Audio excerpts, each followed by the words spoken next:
Welcome to another episode of the Oxygen Not Included Beginner's Guide series.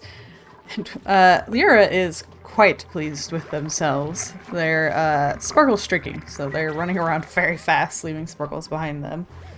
Okay, someone did pick that up. Somebody dropped some slime here. Luckily it does not seem to have off-gassed much, so that's good. Something I want to work on in this episode is I've seen a couple comments about how I've done the power system over here. And so I wanted to kind of rearrange this and show a more typical setup that you would have. I did it this way kind of so that I could show off the automation sort of stuff with like the AND gates and just kind of show how to work through that logic. But what we'll probably be doing is moving the batteries into a group, having these go straight into the battery, and then from the battery into the transformers, and then into our base. So that's something I'll be working on. I seem to have set that up, but I do not remember why we needed another one. Potentially for the lime. Yeah, like the eggshells to lime. Since now that this one is hooked up here and constantly making copper, we'll need another one for more generic or single-use kind of situations.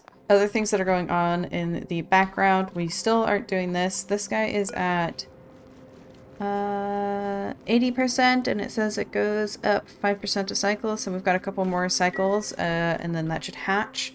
Hopefully they will then not be angry at us. We are going down this way, exploring still this side of the biome, trying to kind of explore a map. If you do Alt-S for like screenshot mode, that's how you can get an overview. Oop, it's morning. And it's saving, so it bogs down a little bit. So yeah, I'm just trying to explore and kind of see what we have around us. We now have our two sides found, which is good. Up this way will eventually be space somewhere, and down here eventually will be a lava biome, since we are playing on like the most basic vanilla map. Alright, so we are out of power for some reason. We have coal, but it's not here. It's not a lot of coal. So we need to find a bit of coal and dig that up. Alright, so let's get a ladder going across right here.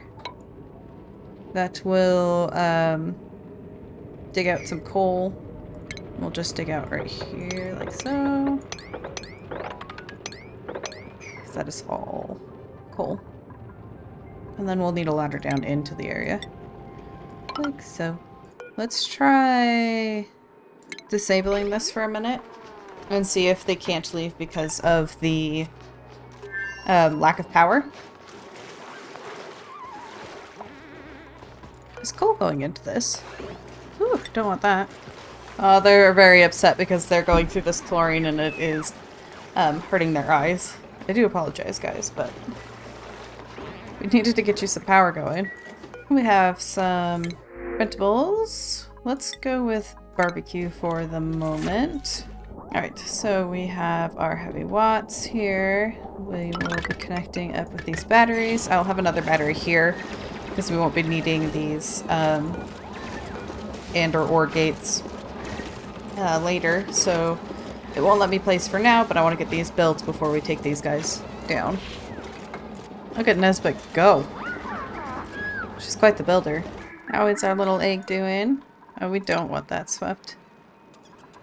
Incubating. Ah, it's going to be a while before this guy hatches. We could... Let us see. We may not have it unlocked. Let me see. The incubator. Ah, we have not. So if we wanted things to go quicker, we could research this and get an incubator, which makes eggs hatch much quicker. I think while I'm doing with the power system, I probably won't do that. We'll need some automation wires as well here. Get that started. And that will go down into our coal generators. Ooh, how is our research on this going? Oh, it's so close. How long?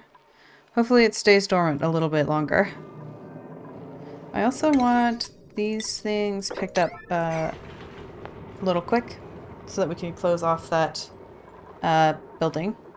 Yeah, I'm not entirely sure. I guess maybe it was just running out of coal and the power running out here, because things are running fine now.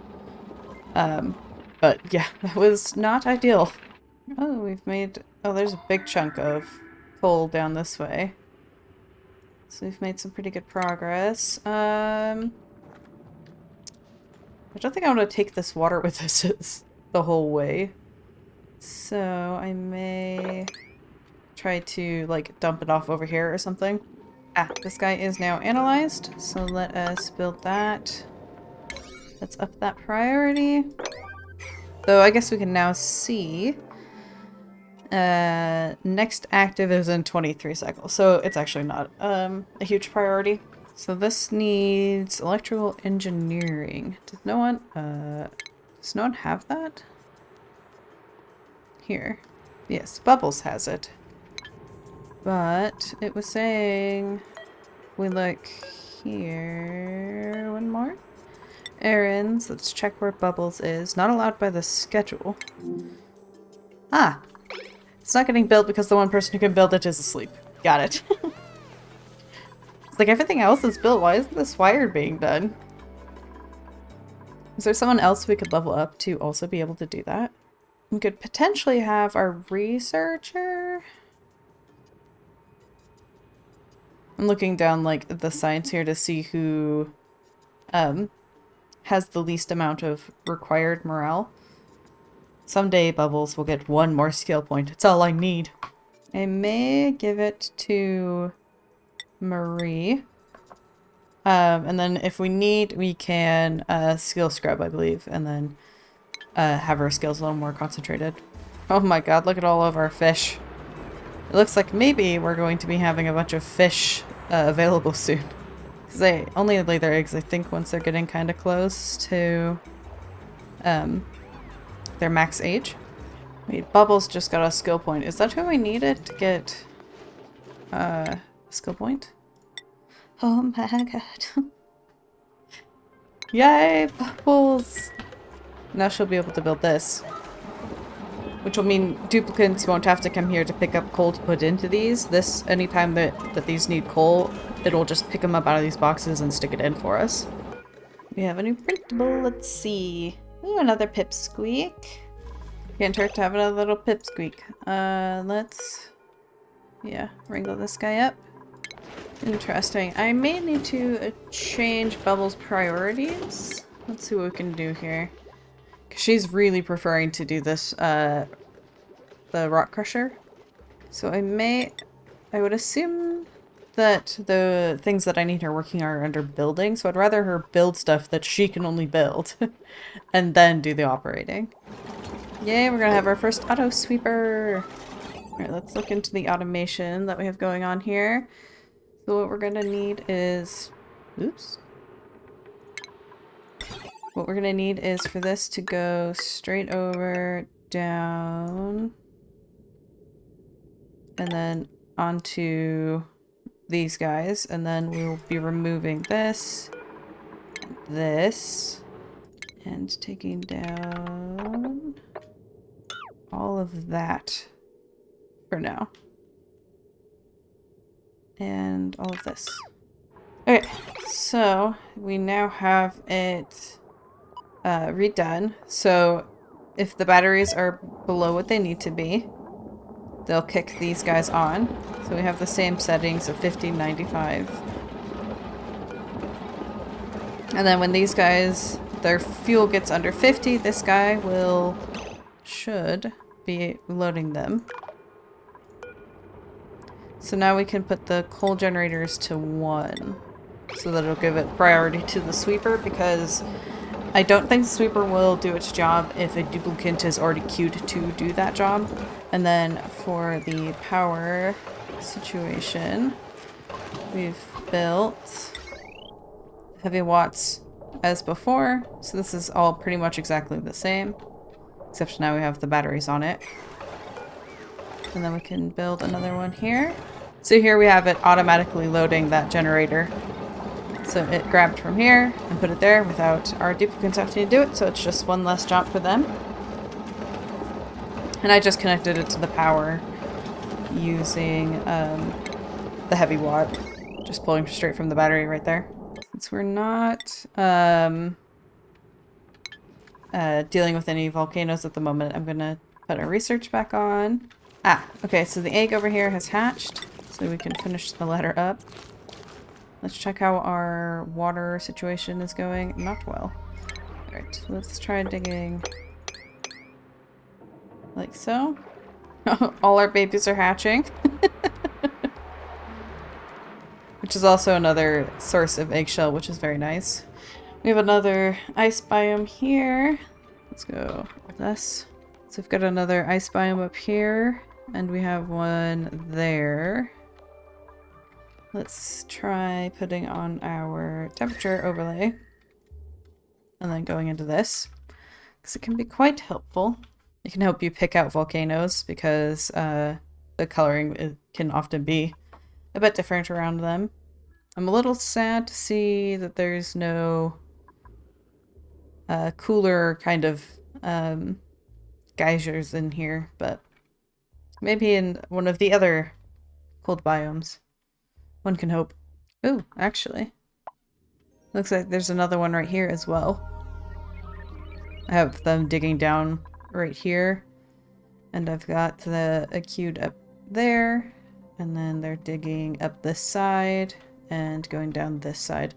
Once I get this liquid dealt with, I've tried to dig out a bit of a area where we could pull some more of this liquid, and then once this is all dealt with, I will put a ladder down. I do see, let's get that guy, might as well, a new fry egg. So these guys are kind of interesting. It excretes little solid lumps of whatever it's been breathing. So it can take in polluted oxygen, chlorine, and poop it. So that's why you can see so much stuff off-gassing here, is because of what these guys have been doing. Like this guy, he anytime it's breathing in polluted oxygen, it's pooping out slime. Luckily, there's not a whole lot of slime lung in the air. There is some up here, but we kind of knew that. That's why we have this filter. And then how is this side doing with the slime lung? Because I knew we had quite a bit for... Like, we've got quite a bit right there. But we are trying to clean it up so it's not spreading. We will have to be aware that this whole thing is heating up quite a bit, so in the future we may need to start cooling stuff down. Research is going there. Let's cancel that. Learn to type. Aqua. So we'll probably maybe need this guy after that, so we can potentially start setting up cooling stuff. Research done, so let's get that guy going. Hello, blueprints. Oh man, we could have so many fish. Might as well. We can always, if they start becoming a problem, we can get rid of them. There's one down. Two. A bunch. A bunch more. Last one. Perfect. Let's go check out our very sanitary drinking water. I guess, to be fair, they're not drinking out of this water. We're drinking out of this side. That is a lot of fish. I will deal with this germy water eventually. I am just waiting for that plastic. It'll make things so much easier to just real quick run it through the system if we can make sure we're not putting it back into germy. So it should be fine for now. We have plenty of clean water here and around on the map as well. So, oh, look at this sweet little thing sleeping. So cute. Now that it's not made everything around it angry by existing. I've been waiting for this to get the water out of the way so that I can start digging down again. I'm going to make this a little bigger. Anything that they dig up here will eventually make its way down into that little pool as well. This guy's dormant. And what is it? Natural gas. So you can use that for power. Let's zoom out. The map's getting big enough that we need... it helps to be able to zoom out. I think that's going to be it for this episode. We've gotten a lot of exploring done. The main thing we did was get this converted into a much simpler and more of what you would expect for like a power grid situation. We now have this guy, which is incredible because we can do something like grab a copy of him, that button, and put that, say, we can't quite reach. If we were to move this over one, we could have it loading up all of these guys. Depending on where you can see this bubble of influence around it in the white squares, that's where it can reach. So we could rearrange it to make it so that it was supplying these. We could have it in here. We can certainly have one running in this room as well. So we could put one here and then move these guys in. And then it can supply these guys. So, and that is going to make our Duplicants' lives much easier going forward. But I hope you guys have enjoyed this episode. If you guys have any questions about something in specific, let me know in the comments down below. And until next time, I hope you have a wonderful day.